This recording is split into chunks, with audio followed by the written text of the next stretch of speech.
Eh bien bonjour à tous et bienvenue dans cette nouvelle vidéo qui va traiter d'actualité. Vous n'êtes certainement pas passé à côté, sauf si vous vivez dans une grotte, ce qui est un choix osé mais plutôt respectable, mais nous étions dans la période d'Halloween. Halloween et ses traditionnelles citrouilles, appelées également cucurbitacées. Belles, charnues, colorées, généreuses, parfois flippantes, elles ont l'air inoffensives. Vous allez sûrement me dire, tu es bien gentil, mais quel est le lien entre Halloween, creuser des citrouilles pour faire la fête, et l'alimentation? Tu dérives encore. Dans quel cas, je vous dirais, attends, patience, et même calm down, Johnny. J'arrive à ça. L'ANSES, qui est l'Agence nationale de la sécurité sanitaire et de l'environnement du travail, je te l'accorde, c'est un petit peu long, a créé un article alerte sur la consommation de courges toxiques. En effet, la consommation de certaines courges provoque des intoxications alimentaires. Là, on est bien loin de la fête festive, mais on se rapproche tout doucement vers le film d'horreur. Il existe bel et bien des courges alimentaires et des courges décoratives, qu'on appelle coloquintes ou encore courges ornementales. Mais du coup, comment les différencier?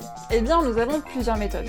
La première, qui est la plus dangereuse pour les casse-cou d'entre vous, qui consiste à goûter un petit morceau cru de la courge, on la met dans la bouche. Si c'est amer, on recrache directement, on ne l'avale surtout pas et on va jeter cette courge bien loin de nous, peu importe, vous en faites ce que vous voulez, mais vous ne la consommez surtout pas. Sinon, il existe une autre méthode qui est beaucoup plus safe, qui consiste à demander à votre vendeur préféré si la courge est comestible ou non. Bon, je suis d'accord, elle est un peu moins cool cette méthode, moins rigolote, moins folle. Après, vous choisissez la méthode que vous voulez. Dernier petit conseil, faire attention aux courges qui proviennent de potagers familiaux, parce qu'elles peuvent être sauvages et du coup être non comestibles. De même, j'insiste sur un autre point, qui est de ne pas prendre les graines des récoltes précédentes pour faire de nouveaux semis, sous peine qu'elles mutent potentiellement et qu'elles deviennent sauvages et donc dangereuses pour votre santé. Alors si vous n'avez pas pris les précautions précédentes, qui est soit de goûter si vous êtes aventureux, soit demander à votre vendeur préféré si vous êtes sociable, et bien comment savoir si vous avez une courge alimentaire ou toxique? Et bien tout simplement grâce aux symptômes. Les symptômes sont douleurs digestives,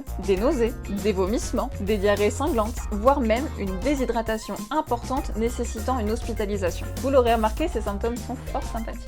Vous le savez peut-être, mais certaines substances sont détruites à la chaleur. C'est une des principales raisons de pourquoi nous faisons cuire les aliments d'ailleurs. Mais comme les courges font partie de la période d'Halloween, que l'on aime bien les choses gore, eh bien évidemment que ces substances toxiques qui sont contenues dans les courges ne seront pas détruites à la chaleur.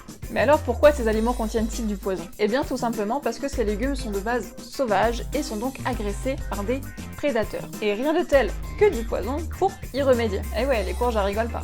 Mais alors, que faire si nous avons consommé des courges toxiques? Tout d'abord, en cas d'intoxication grave, c'est-à-dire des saignements digestifs abondants, vraiment une hémorragie, ou alors carrément une perte de connaissance, on rigole pas, on appelle directement le 15, on va aux urgences. Évidemment, si vous êtes la personne qui fait le malaise, vous ne pourrez pas appeler le 15. Donc, un proche devrait le faire à votre place, ça va vous faire un dessin. Si l'on a d'autres signes d'intoxication mignons, c'est-à-dire des petites diarrhées, des petits maux de ventre, etc., dans ce cas-là, on rigole pas quand même non plus malgré tout, même s'il utilise un air un peu enfantin. Surtout pas, on appelle le centre antipoison le plus proche de chez vous, ou alors vous irez chez le médecin. L'idéal étant de prendre en photo la courge responsable de votre maladie, ou même, encore mieux, de prendre votre précédent repas qui est le responsable de votre maladie encore une fois, et de l'emmener du coup pour faire des analyses toxicologiques. Donc ça va pas être vous qui allez le faire, ça va être votre médecin, pas de panique. Évidemment, toutes les sources de ce sujet se trouvent en barre de description si vous voulez jeter un coup d'œil. Et j'ai pris également soin de mettre un lien qui va vous diriger vers les centres anti-poison, numéro de téléphone, ville le plus proche de chez vous. Voilà, cette vidéo est terminée, j'espère qu'elle vous a plu, n'hésitez pas à la partager. N'hésitez pas également à mettre en barre de commentaires les sujets que vous aimeriez que je traite, je le ferai avec évidemment beaucoup de plaisir et avec plus de régularité cette fois-ci. Et je vous dis à très vite, c'était votre diététicienne, salut.